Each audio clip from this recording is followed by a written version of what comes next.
All right, so we're at the Turnaround Podcast, and as you can see, I'm blushing. I always say that all our guests are special. Sis, I'm glad you're here. I'm glad to be here. Yeah, let me take a little second real quick. The magnitude of just having you come through is wonderful.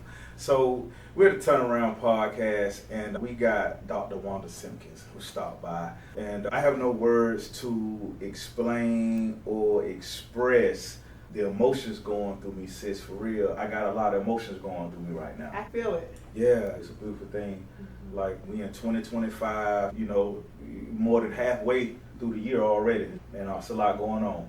So, for those who don't know, Wanda's a sister to me. We go back like convertibles. That's so 1990s always say that, but yeah, we go back like convertibles. Mm-hmm. How you pronounce Spraggy? Am I pronouncing that correctly? When you mix the Aggie and the Spartans, yes. How's it pronounced? Aggie. That's new. Well, then see, there it is. You heard it first right here on the Turnaround. So we appreciate that already. See? Yeah. We appreciate that already. Thank you. Thank you for having me. Thank you. So, a mother, a daughter, a wife, an author, all our guests are always special. Like I said, I got a lot of emotions going through me. So, for those who might not know who you is, just tell them who you are. Just give them a little taste. Hello, my name is LaWanda Simpkins. I'm going to go ahead and say doctor because my family and friends get on me about not putting it there. And I am so excited to be here. I'm so happy to let me give you your flowers, to see you in this moment, to see the Turnaround Podcast, to see your picture up there. Appreciate it. Knowing your story and knowing who you are, it is wonderful. Like the feelings that you feel, I can feel it as well. I feel it too. But like you said, I'm a mama. I got 3 beautiful babies. That's right. Squirt, you keep calling me your sis. This is my bro. I married his brother. Right. Happily married to a night. Bull City. That's what's up. He doesn't claim New York. He's also a New Yorker. Yeah, it'll come out sometimes when we having conversations. Yes. I just look at him like, so you had to pronounce it like that. I can always tell when he's been talking to y'all. He didn't even say it like that. But yeah. As you said, I'm an Aggie. So I went to Carolina A&T. Shout out Aggie Pride. So I'm an HBCU graduate. That's right. Also went to UNCG, where I got my doctorate. Yeah. And so I have love for both universities. They're both in Greensboro, like 10 minutes away from each other. So I call myself a proud Spaggy. Right, Spaggy. Yes. So I'm really happy to be here. Greensboro, what up? Yes. What up, Greensboro? Yeah. So I went to Rockingham Community College, 17 North and South, you already know. Yeah, I do. Actually, I used to teach a class on community college when I was at A&T. It was a really good class, and so I'm a huge fan of the community college. So, yes, I'm very well aware. I had no idea about a community college. I talked to my high school coach about getting into the college system when I wanted to begin pursuing basketball. Yeah. So I got to ask you this. I ask all my guests this question. I already know the answer, but I got to ask you anyway. Did you ever play any sports? And if so, which sport? Do you know the answer? Let me see if you know the answer, because I'm not feeling like you do, because it wasn't any. Now, see, I just said something about basketball terminology a while ago, and you was like, no, I'm not slow. Right, because I'm not. You obviously been around some basketball. I'm just saying. I'm going volleyball and or basketball. Okay. Well, it wasn't either of the two, but I do love both of the sports. And actually, I want my daughters to do volleyball. They probably might do basketball as well because they're going to be tall. But I ran track in high school. Hurdles. Okay. I did the 110. Okay. Yeah, I was the fast girl too. Yeah. One time I got in the wrong race by accident. It was the 4x4. And I got in I think it was the mile run. Okay. And I'm taking off, I remember it. And that curve will gas you out. That's right, that's right. Worst race of my life. Yeah. I was just like, what are you doing? But so I did do sports in high school. Okay. But in college, I went to A&T again. That's right. Aggie Pride. And I was in Golden Delight for 4 years. So I twirled batons and fire, and I danced and all the things. Not a sport, but we did have to condition and practice. Yeah. Yes. Well, hey, that's still impressive because you know what goes into it. I do. So I was an assistant athletic director for student services at A&T for many years. And my student athletes used to say to me, even though I wasn't a student athlete, they had so much respect for me because they were like, no, Golden Delight is really like that too. Mm-hmm. Yeah, so I do know about the practice and the tiers and, all the things. Right. If you're not a band head, you don't know how competitive the band world is. but it is. And And- those butterflies you talked about, I used to get them before I went to perform. And That's my right. band director, Dr. Johnny B. Hodge, God rest his soul, he used to scream chaos before we went on the field. I'll let you figure out what the acronym stands for. But yeah. I wrecked my brain trying to figure that out. So I ain't even finna attempt that. Okay. You know, when we was coming up, definitely Central and A&T, the battle of the bands was. I'm not sure why, because it's no competition, but go ahead. I mean, Should for we me being on the here? outside looking in, I just thought both schools represented, you know what I'm saying? And Yeah, you know, that is true. HU love, but also they will show Aggie out. pride, though. They will Come show on. out. Hey, you know, hey. Yo, Greensboro, what up? Yeah, Greensboro. G-Borough. Yeah, shout out to Vincent Witt. He been on my mind. What up, homie? Are you friends with Vincent? We met some years ago, but we was playing in a pickup league down in Greensboro in the summertime. Okay. And that's what college guys would just to get some rhythm and swing. And he didn't know me, but I knew him. We went to high school together, and he's older than me. But Haywood. Brenton and I were in class together. I haven't seen him in a million years, but yeah. Yo, yeah, he been out playing in the league. But Vincent did his thing too, so I got respect for him. And we went against each other in the summer league. He actually came to me and shook my hand, and he appreciated the competition. Mm-hmm. I let him know, you might not know who I am, but I knew who you was. So I wasn't going to let you just embarrass He was real popular. He could play because he went D1. Okay, yeah. So he went D1. But yeah, the book, Double Dutching in My Own Skin. Yes. So even though my producer, TJ, Talib Jasir, he's not here, he put the questions together for me to ask. Okay. And he always puts together, in my opinion, some fantastic questions.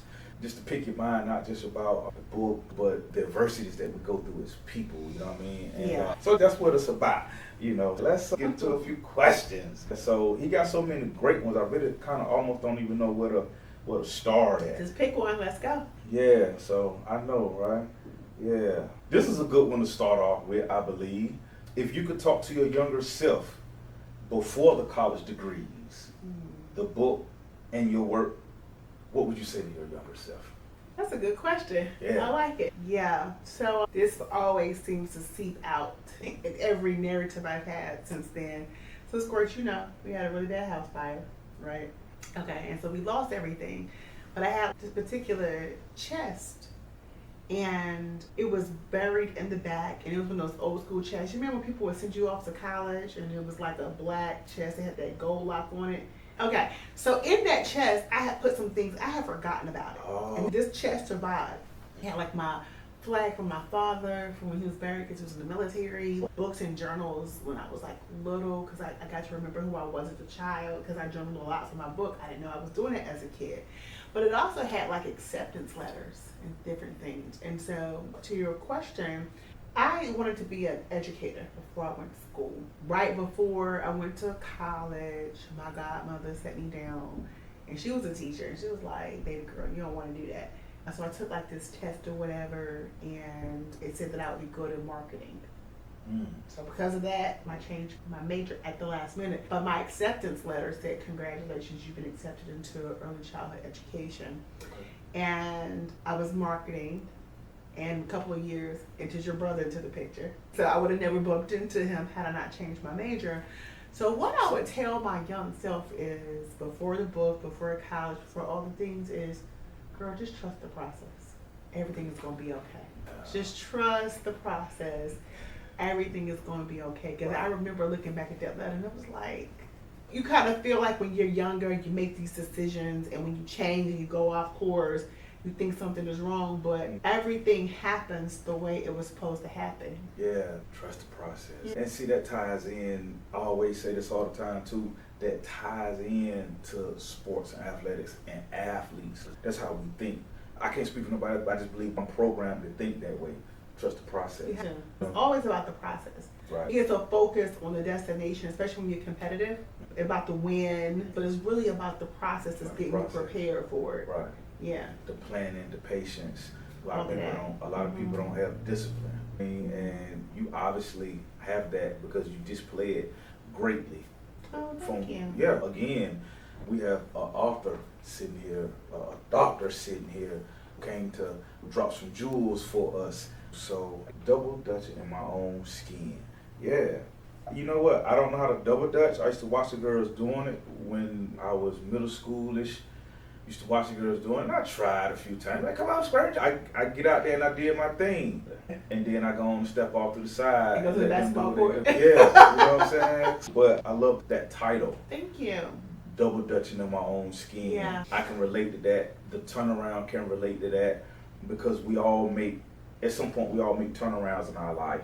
I feel greatly that people like yourself, you personify that. Thank you. You embody that.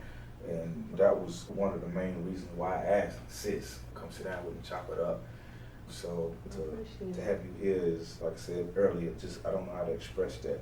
So now I'm finna pick your mother's side of the brain. So as a mother, Yes. because you balance out a lot, being a wife, a daughter, a colleague, a teacher. So with balancing all that out, this question is, as a mother, what are some of the things you make sure to teach your kids? That's a loaded question. That's what we're here for. They want to hear what you got to say. Well, it wouldn't be me if I didn't lay this foundation for that question. So, a strong part of my identity is being a Black woman. I see, feel, and breathe through the world as that. Right. Unapologetically, I might add. That's what's up. And shout out to the shirt, right? And I'm married to a Black man, right? In all things Blackness and all things male and all things great.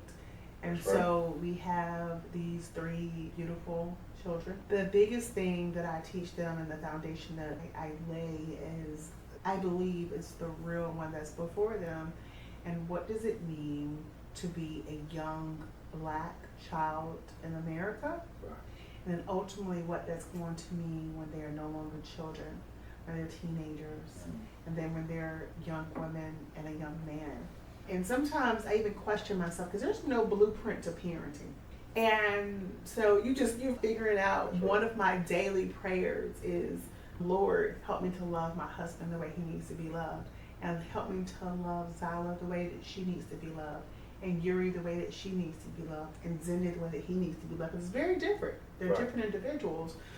But all those things being true, though my children are young Black people who will one day be bigger. People now see my son and they say, your nephew, they're like, oh, he's so cute. Sometimes it's hard to accept that because I know you think he's cute now, but in a few years you're going to see him as a threat. Yeah. So the biggest lesson and foundation I teach them is really how to exist and be as a Black being in America. Yeah. Like my children already know that they're Black, and they know what that means. Right. And some people, they're That's like, huge.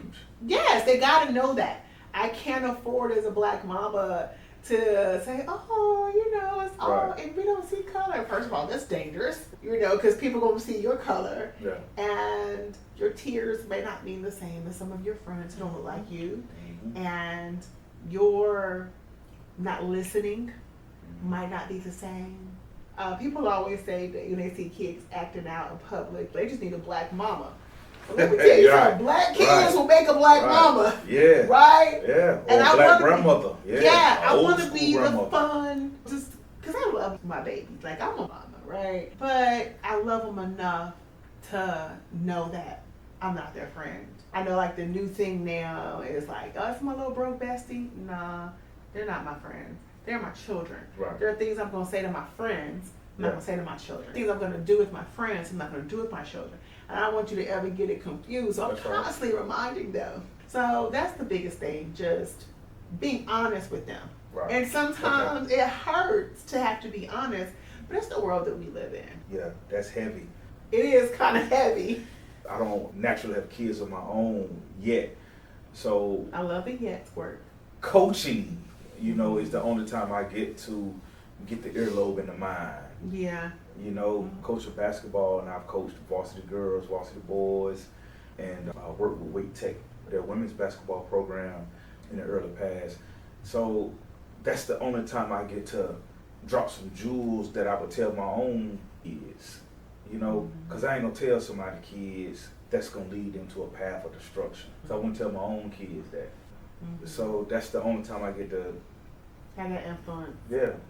we need more rational thinkers, and the kids are the next generation to come behind us. So double dutching in my own skin and the turnaround correlates because we reaching back. That's what's needed. Again, because we in 2025 and we see what's going on. Yeah. There's a lot going on. Yeah. And I read something in your bio that stood out to me, and you know, the George Floyd murder. Yeah. Up until that point in time, I was watching the news like daily, right? And coming home from work and turn on the news, I ain't watching the news in a while. Turn the TV on, and then the broadcaster was like, yeah, if you haven't seen the video footage, I'm warning you, it could be. So a part of me was like, nah, I ain't gonna watch it. Then another part of me was like, well, I need to watch it, see what's going on, because I was out of the loop. And then when I saw what I saw, rage went through my body. It went through my mind first, rage. And reading in the bio, you stand for social justices and you advocate for that. Mm-hmm. And that's huge. And you create an environment and a space for that narrative. And that's topics and issues that other people stay away from, right? After seeing what happened to that man and watching him, you know, beg for his mom, that's what got me as a black man. Sure. You know, I cried uncontrollably watching that. When I picked up the phone and called a few people, they did the thinking, because mine went out the window. Nah, bro, we can't do that. So I went to sleep. Let me go to sleep. But with that being said, you know, that's, like I said, teaching your kids the harsh realities that we live in. Yeah. It's necessary. Absolutely. Yeah. I actually never watched the video because I just had Sunday. I was super sensitive. Any woman knows that when you have a baby, everything is wide open. So you still haven't seen it? To this day? You don't. I couldn't. I get the idea of what happened though, because I've seen reenactments, I've heard things, but I did not have the social, emotional capacity to watch it. That my son was born on May 19th, and that happened less than 10 days after that. Yeah. So I just couldn't handle it. You can't handle anything violent after you give birth. Yeah. I didn't know that, and I'm glad to just learn that. But No. if you haven't seen it, then don't. I have. I've seen other things. So stuff that I didn't even want to see. Yeah, that was tough to watch. We become so desensitized in our society. You could just be scrolling on social media and you can literally see the murder of somebody and you didn't even mean to watch it. Yeah. And it's up like the latest dance. Yeah.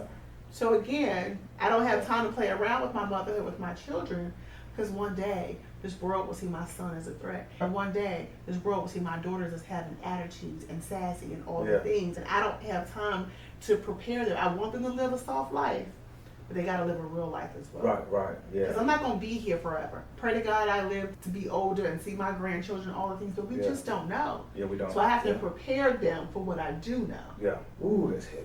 Yeah. Yeah. Ask me another question. Yeah, that's huge. Yeah, it really is. That's huge. It's the truth. That's huge.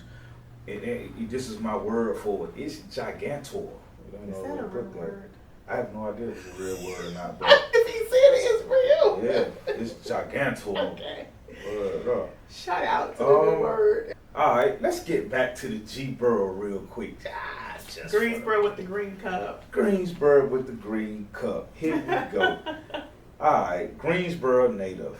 What do you remember most about growing up in Greensboro? Bill's Pizza Pub, my favorite pizza spot. I got an inner fat girl, Squirt. I know you like to eat too. But no, seriously. What's their name again? Bill's. Bill's Pizza Pub. If you know, you know. It used to be on High Point Road. It's now Gate City.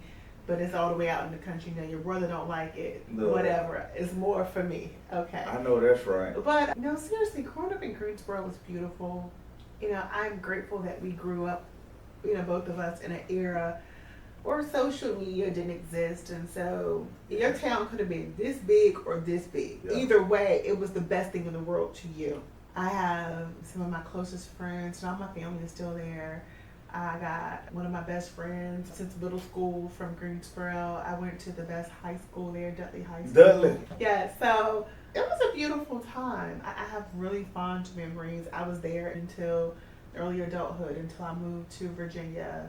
So yeah, Greensboro is beautiful. You know, you got the Greensboro 4. Yeah, that's right. One of them is actually, the sit-in. fun fact, is my cousin. Okay. My second cousin, Ezo Blair. Okay. Well, he goes by Jerome now. But anyway, yes, that was a family name. And so, yeah, Greensboro it was a vibe. Yeah. I mean, it made me who I am. Yeah. Yeah. And one of your favorite quotes from Shakespeare. Simply this thing that I am shall make me live. Yeah. Yes. I always talk about that when I do facilitations for people because I am a consultant. And so shout out to Creative Justice. That was my first baby. And That's right. we have the book that a lot of my work is coming through with now. But yeah. Double Dutching in my own skin. Yes, those are my daughters. A mashup of their faces in there, by the way. When George Floyd was executed, a lot of people wanted trainings on social justice and diversity and equity and race. And in a lot of companies, you know, they got positions that unfortunately have been cut now. But I always tell people when I begin my work with anybody, I'm about this life. You know, that's what we would say in the street, I'm about this life. Right. Shakespeare would say, simply this thing that I am will make me live. 2025, that translates to, I'm about this life. I'm going to do this after our time expires. Yep. I've been doing this, and I'm going to continue to do this because this is who I am. At one point, I actually prayed to God. I was like, God, why do I have to be so, like, you know, feel so passionate about these things? Take this away. I'm out here, and I'm, like, doing this work, and other people are just living their best lives, and God was like, do you want me to take away the very thing that makes you who you are? Mm-hmm. Right? The reason that you have unrest about it, the reason that creative justice was birthed, the reason that double dutching in my own skin was birthed is because you can't not rest.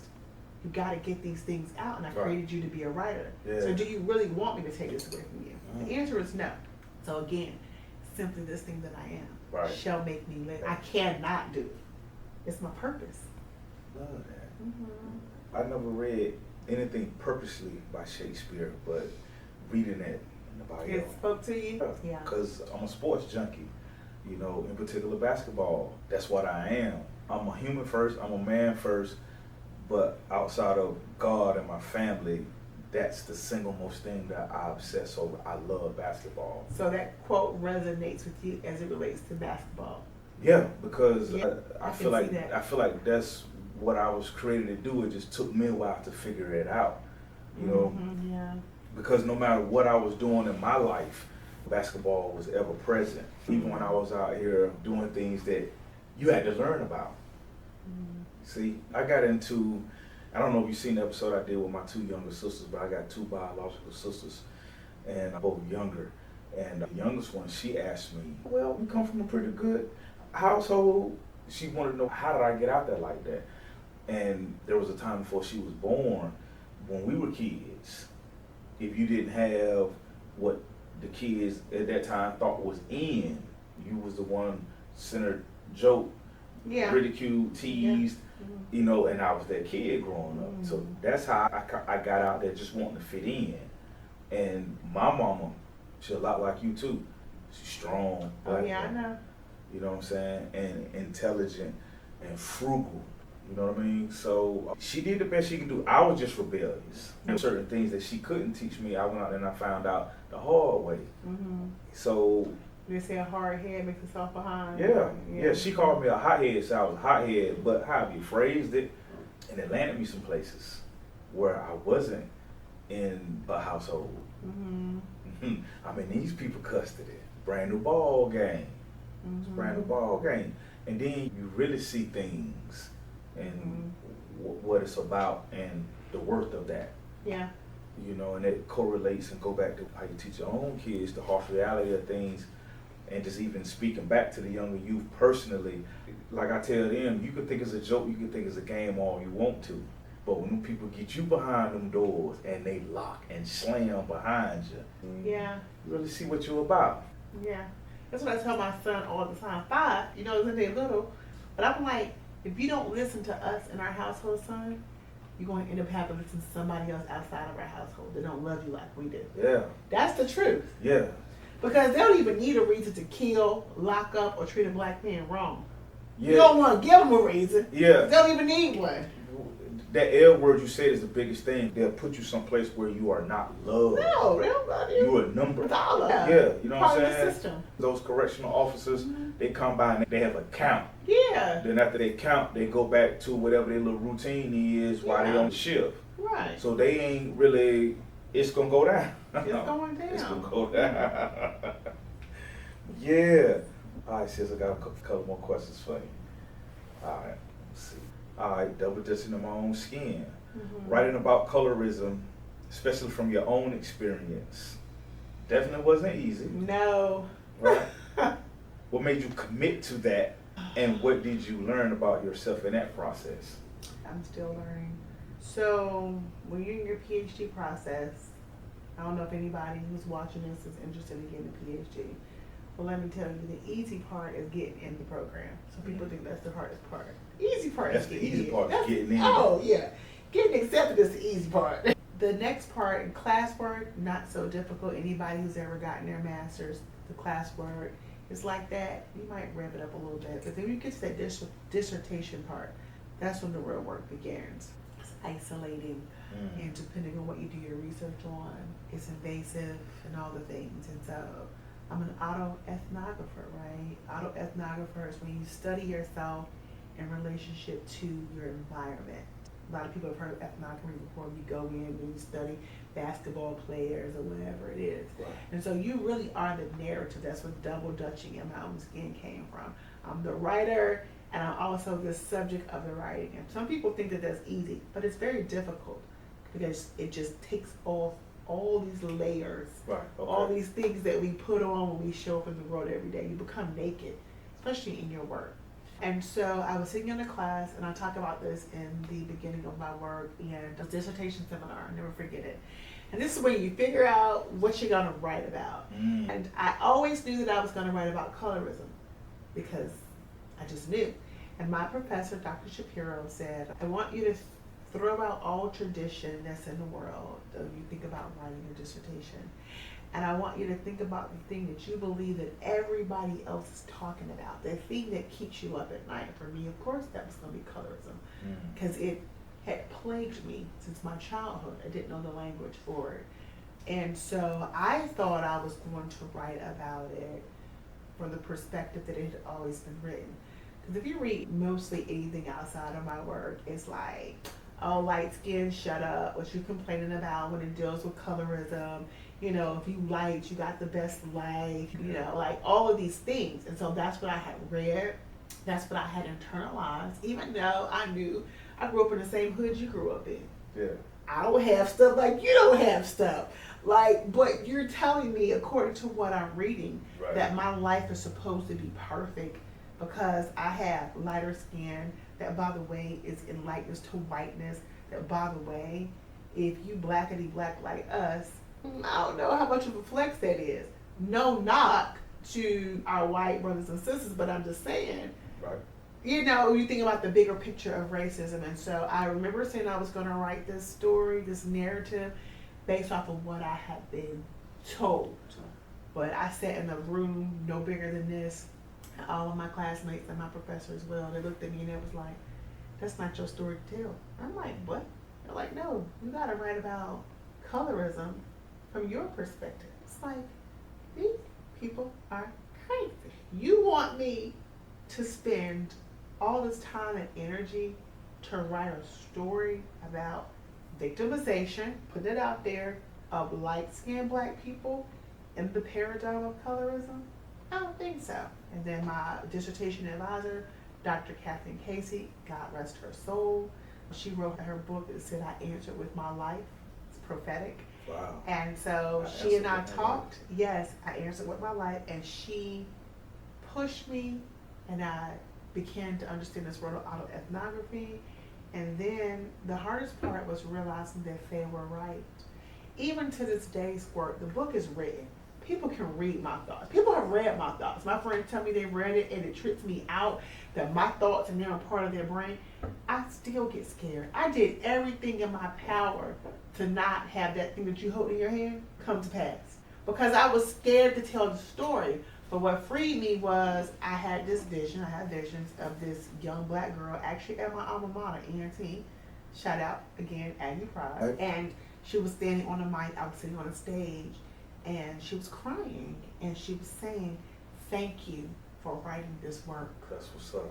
Because there is a whole world That's of right. light-skinned black folks that's like, hey, listen, we've been trying to tell y'all that we too have been victims in this idea of colorism. Yeah. And even us being pitted together is foolish because it's all about the bigger system of racism. None of us get to choose our complexion. Right. And I know within the black world, you may have like this social capital for being light, but let me tell you, when I go in a grocery store, they see a black woman. They don't say, oh, this black person is lighter, so let me not think that LaWanda has an attitude. My white friends, they're baffled by the idea. They're like, no, what now? Because all they see is black people.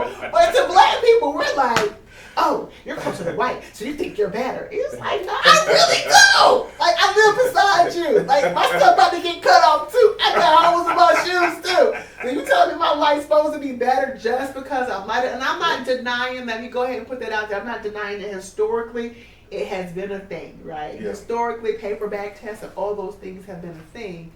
But what I'm saying is, it's not the end all be all. And especially in 2025, Squirt, we talked about what happened to George Floyd in 2020 and all the things.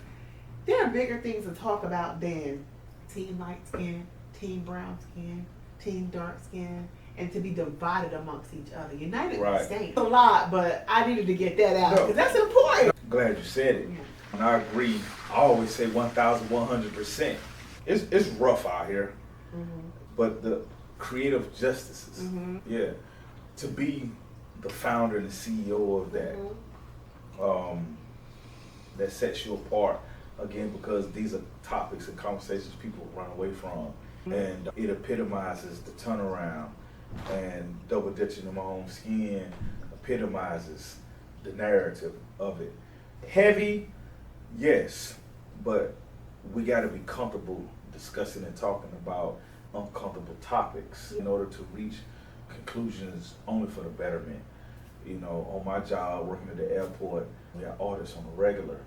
The audits are basically done just for future preventative measures. And I get frustrated with my colleagues because most of them in their 20s and their 30s, they don't look at the job like how I look at it. I look at it more personally as a career than just the job. And then I look at it too, like we have lives in our hands. You see what I'm saying? Yeah. Right? The airplane, it's no joke. Yeah. This is a real life. You know, and I work an AM shift. I wouldn't be doing that if I didn't love it. I'm the type of person who follows my heart. Basketball obviously is number one, but it's seasonal. So I do that, keep busy, meantime. But the responsibility of having people's lives in your hand, you know what I mean? Like, if that doesn't resonate to you, then something is wrong. And I don't know if you realize it. I think you do, and I believe you do. You have an influence, and you can help shape minds and help change lives. And you putting the book out there and being a professor and teaching it's monumental. And I personally want to say that it's gigantor. Because I think it is a word. Now that I sit back into it, I don't know. Me either. But we see what's going on out here in the world, and people flock to superficial things. Yeah. And they have what they call short attention spans. Yeah. So I was okay, that's what's up. I really don't. But we got the author of Double Dutching in My Own Skin sitting right here at the Turnaround Podcast, and I am most grateful for that. So with that being said, sis, I got another question for you. Pick your mind a little bit. I'm enjoying this like 3D picture of you, by the way. I don't know if the other people can see it, but I like that. The hologram, is that what it's called? I have no idea. But I remember that was actually at a Riverside, one of our reunions where it was like old Riverside versus young Riverside. Okay, who won? I believe the young boys probably put a whooping on our ass, but I know I represented it for our class, and that's all I set out to do. Okay. I definitely wanted to send a message that I was the best player in the gym, even though my team, we didn't win. Yeah, sis, I wish I could have went through all these questions. Let me see. It's just so many of them. This is a good one. Okay. Yeah, we call this the Turnaround Podcast for a reason. So What was your turnaround moment when something had to change and you made a decision to do that change? You know, the thing that immediately comes to mind, it's personal, but this whole conversation has been personal, is me marrying your brother. Mm. Yeah, because I was engaged to somebody else, and that was not the move. And I had a vision of me and your brother, and just so many different things happened. And so that might sound like, oh, okay, the typical love story, but no, like who wants a perfect love story anyway? Right. Not only did I get the love of my life in making a decision like, oh no, God had to help me out too, by the way. It wasn't like, I don't think I was getting it like, this is toxic and this is amazing. But the bigger part of it is he was part of my destiny, because with his love and his covering, my gifts were unlocked more, and his belief in me and his foundation, you know, my book launch that I had when I was just expressing my gratitude and love to everybody in the room, and then of course I had to give him special love because he is my special love. I always say that I'm always up in the clouds. I'm thinking, I'm dreaming, I'm like leap year up here, but I'm able to do that with freedom. I live my soft girl life and being the soft girl era as most of us black women want to be in, because he's on the ground and he's just holding my string, not pulling me down. He's my foundation, and I know that he's there. So no matter how high up or how far off I go, I can just keep dreaming. I can just keep doing, because I know that if I get too far off course, if I tug a little bit, he's gonna pull me back down, you know, to where I need to be. Wow. And so he was my turnaround. He's my good thing, and not only, you know, my love, but he unlocked my destiny. I had my children. You know, I became the person I am now. A lot of people don't know I was married before. Went through a really bad divorce, and not in a sense of physical bad, but it just was not a great situation for me. And so I didn't know that, but yeah, I know. I met Marcellus first though in college, so it was always written in the stars. Yeah. Okay. But it was just different paths. Again, who wants that perfect love story anyway? But he was my turnaround, because I was about to make another wrong decision, and I turned it around, and now it's who I am. Now people see me now. I'm this mama, I'm the PTA president of my school, and I'm all things mama, you know, but 10 years ago, that wasn't the story. Right. But you see me now. Yeah. I mean, I didn't have my babies when I was 22 or 23. Like, it looked like hope could have been gone, but that turnaround made me who I am. That's super amazing. It's super amazing. And you didn't pay me to say that just because, you know, it's jealous of your brother. Like, it's true. Yeah, that's my guy. It's super amazing. Yeah. I mean, yeah, man. That's, you know, you already know, last time we saw each other was in the airport. I was at work and you was, you know, headed out. Yeah. And we had a conversation. We already in the turnaround moment. You know what I mean? Yeah. Like, you know, and that was, if you think about it, that was like just a couple of months back, early into the year. Yeah, my little sister's birthday. Fast forward today, now we in this moment. We can talk forever. But the good thing about it is we could always come back, and then there'll be part two. It's, you know. You invited me back? Yeah, of course. Ain't no time stamp on nothing. Because we self-financing over here. We don't have sponsors. We self-financing over here. But, you know, this little short moment in time, again, it was a juggernaut moment. Just an unstoppable force. And we got a lot more to get into, because you stand for a lot. So we got a lot more to get into. We got room for another question. Okay. We got room for another question. You're really good at this. I saw your stuff, but it's nothing like actually being right in the moment. Well, we appreciate it. Yeah, just take the compliment, bro. Yeah, I appreciate it. Let me find one, because he put, like I said, he put so many good questions together. Shout out to Talil. And shout out to Bree. She was in here. Y'all can't see her. My creative director. That's my partner. Go ahead. Whoever you can think about right now, go on and send them some love. Shout them out. Oh, it's so many people. I feel like I need a card to my tribe, my village, my core. Y'all know who y'all are. Love y'all endlessly. My family. they've always told me that I could do my sorors, my divas. So shout out to Alpha Kappa Alpha Sorority Incorporated. Yes, I am a pretty girl, pink and green. I shouted out ENT a million times and UNCG, my divas, distinguished, intellectual, virtuous academic sisters. Love y'all endlessly. And yeah, I go to the gym all the time. My craft family, YMCA family, Dillard Drive, Magna Elementary School. That's what's up. All my people. Yeah, Love what them. up? Yeah, that's what's up. Yeah, and to our followers, the ones who drop comments and likes, shares, Yeah. I super appreciate them only because I always say this all the time. The turnaround ain't for everybody. Mm-hmm. Only because of what I said earlier, people they gravitate to the superficial. Yeah. And the turnaround is not that. And you already know how I do as far as like having fun and getting loose and Yeah. yeah. I'm most comfortable in those environments, so I appreciate it. Well, you know, I have you just said it, the appreciation for life, because mine was almost taken away from me fighting an older dude one night in the streets. I didn't know that. Yeah, he had a knife. I didn't care. I wanted his jaw, so that's what I went for, you know. And I never saw the knife, even though people warned me that he had a knife. That's why I say to those who's willing to listen, that type of behavior will get you de-earth, get you off this planet.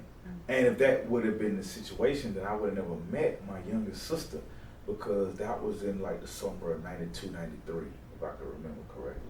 I think I was a sophomore in high school. My younger sister wasn't born until 97, so it was about 3-4 years before she was born. I bled out in the street, and guy, I ain't gonna call his name out, but I remember him on his knee, like scratching my scalp, talking to me.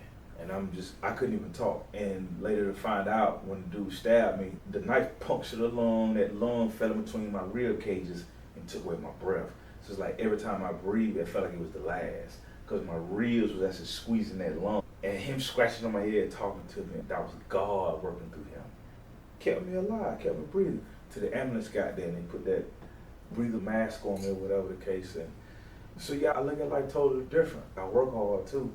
And the turnaround is just the start of things. It's a gift to the community, just like double dishing in my own skin. Those are gifts to the community, and not just the community, but to society and the world. Yeah. Double dutching in my own skin. Whatever happened to the guy? He never got charged, and I talked about it in some of the earlier episodes.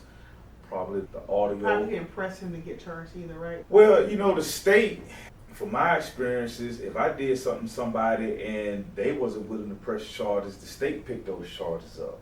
And that was before I even got stabbed. So when I got stabbed, like I said in the earlier episode, that was just universal law. I deserved that, because before I had got stabbed in a fight, maybe 2-3 years earlier than that, I went to go rob an individual, and he tried to play tough. And what he didn't know was that was when I was in my, what I call my old dog mindset at that time in my life.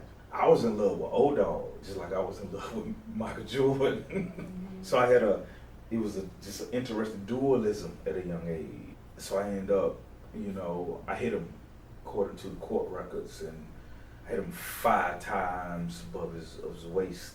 So the charges were pretty serious, and that's what I ended up serving time for later. But I spilled blood in the street, so my blood got spilled in the street. I got you. You see what I'm saying? Karma. I deserved that. I just like when I spent my time in prison, I deserved that. Yes, girl. Yeah. I deserved that. Okay, I just want to know. I mean, I didn't want to stop you with the book, but I just had to know how. Double dutching in my own shit. And I don't think I was giving everybody shout outs, but let me shout out to Fabrice Williams. Like I said, she was just a hearing, you all couldn't see her, but she helped to bring my book launch, which was amazing. In downtown Durham. Shout out to Miss Elaine's Assembly Room. It was so beautiful, and it just feels like it's picking up from that momentum. So yeah. As it is, and it's continued to gain momentum like a juggernaut, and it won't be stopped. Yeah. So you know that's the size of it. Double dutching in my own skin. We're gonna get you back. You know, we gotta have you back. You know, so we're hoping that you'll come back. I'll come back. I had a good time. Yeah, you know, we be time sensitive, but believe it or not, wants to live. You know, gets his hands on it, chop it up, and actually, you know, airs it. You know, and it drop on all podcasting platforms. Trust me. Listen, you already know how it goes. You know what I'm saying? A lot of people gonna tune in. We only got their attention for like couple of minutes, 2-3 minutes That's to the the next. world we live in. Yeah, no doubt. I don't take it personally either. That's another reason why I say the turnaround is going to reach what it's supposed to reach. So, because all the episodes, they be about an hour. And I sit and I watch them and I go back, and that's when I relearn, you know, the guests. Because even though we're sitting here in the moment, I still got to go back to the conversation and then, bam, bingo, got it. Got to go back to it. Wanda, I have no words to express the gratitude for coming on out, and let people know how they can get in contact with you, whether it be on your Instagram or email or whatever you're comfortable with. Absolutely. So I have an Instagram page, Shades of My Truth, you can follow. That is related to the book. I also have Dr. Wandy, which is my personal one. Pick your choice or both. I also have a website, Dr. LaWanda Simpkins, that gives more information just about me personally and about the work that I do. I love connecting with people. I am highly extroverted and I feel highly purposed to not only do this work but other work. As you can tell, I love talking. We could probably sit here for hours, Squirt, as you. We'll set it up. Yeah, so yeah. We'll Check me out. Follow all the things they say in 2025. Yeah, and again, I just want to say to all our followers at the Turnaround, this has been, in my opinion, an epic episode. Thank you, sir. And just, you know, having Doctor here, it's huge. The momentum is nothing short of a giant. We'll get back. So it ain't no time stamp on nothing. This was just to get them primed up, just to get them ready like a warm-up before the exercise. Okay. So ain't no time stamps on nothing. So, you know, I know, yeah, you, like I said, you're a mother, you got to get onto a family. And hey, Mac, I love Mac. Mac started. Super cool. I always say this because Mac epitomizes the turnaround because he made his own sacrifices. And when he first started up studio, his wife agreed to let him turn their living room to a studio. And his vision was to one day have his own studio. So this is what we're sitting at today. The studio is beautiful. You know what I'm saying? Yeah. And, you know, I told Matt when I first met him, you know, what I had going on. And it was a process. And so that's how Tunes Recording Studio became the home recording place for the Turnaround podcast. We met, and like I say, he does great work. Shout out to the producer of the Turnaround podcast, Talia Jasir. You haven't met him, you know, but he's a black podcaster. They do podcasting events every October, mid-October in Baltimore. And he's got his hands full, but for him to believe in me, then it wouldn't be a Turnaround podcast. Without our guests, people like you, it would not be a Turnaround podcast. I super appreciate you coming through. I've had a really good time. Can you think of anybody else you want to send out some love to? I think I covered all my communities. Community is so important to me.